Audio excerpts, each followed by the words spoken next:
ప్రజల్లో ఆదరణ కోల్పోయి ప్రతిపక్షాలు పిచ్చి పట్టినట్లు మాట్లాడుతున్నాయని మంత్రి ఎర్రబెల్లి దయాకర్ రావు విమర్శించారు. భారీ మెజార్టీతో కేసీఆర్ ముచ్చటగా మూడోసారి ముఖ్యమంత్రి అవుతారని చెప్పారు. తనపై పోటీ చేయడానికి అభ్యర్థులు కురువయ్యారన్నారు. అమెరికా నుంచి టూరిస్టులు తీసుకొచ్చి పోటీకి నిలిపిన కాంగ్రెస్ కు సరైన గుణపాఠం చెప్పాలని పాలకుర్తి ప్రజలు పిలుపునిచ్చారు. మోసం చేస్తాన పేరు లేదు.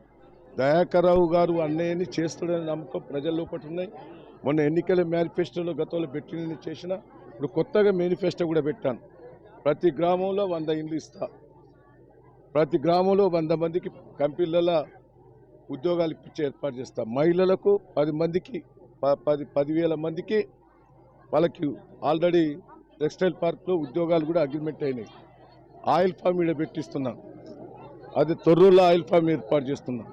ఇవన్నీ తీర్ల డెవలప్మెంట్ చేసి రోడ్లు చేశాను, నీళ్లు తెచ్చాను, కరెంట్ ఇచ్చాను, గ్రామాల అభివృద్ధి అయినాయి, టెంపుల్ డెవలప్మెంట్ చేశాను.